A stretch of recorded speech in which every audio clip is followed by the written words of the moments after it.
playing. Ed's mom brought us juice and crackers. After playing for almost half an hour, I felt the urge to pee. Ed told me the washroom was down the hall. I walked through the corridor and was about to enter the washroom when suddenly something caught my eye at the end of the hall. There was a room at the end of the corridor which I didn't notice at first due to the dim lights. I could hear whispers coming from that room. I was trying to listen in on what was being said, but then the door swung wide open.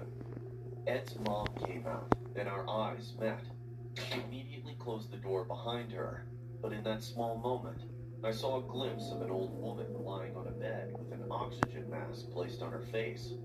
Ed's mother looked at me with wide eyes and said, "Your parents must be worried.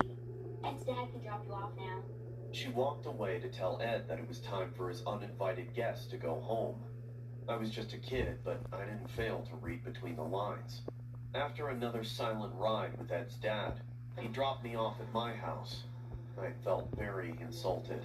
I promised myself to never go to Ed's house ever again. I had no idea that rich people could be this mean. Time went by and I started avoiding Ed at school as well. He understood that I was pissed off with his parents' behavior. So one day, he confronted me during recess. "Look, I know they were rude.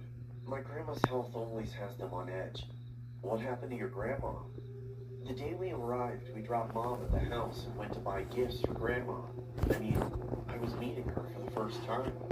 All these years, my parents didn't even mention her. Dad says Grandma got mad at him because he married my mom. So we thought that a little alone time with Grandma would help Mom to reconnect with her. But when we reached home, we found Grandma lying on her bed unconscious. She was in a coma for a long time and no one even knew. Then why don't you guys take her to the hospital?" "Because sometimes she wakes up on her own. Also, my mom is taking good care of her. She'll get better soon." I felt bad for judging his parents too fast. I had no idea about their struggles. We sorted things out and became friends again.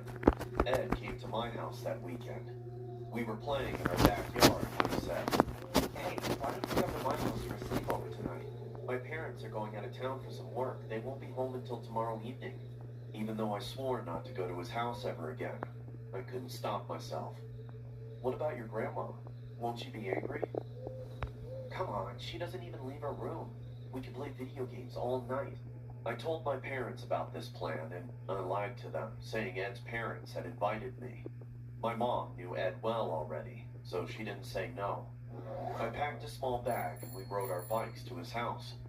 Ed had a nicer bike than I did. There was an electrical bell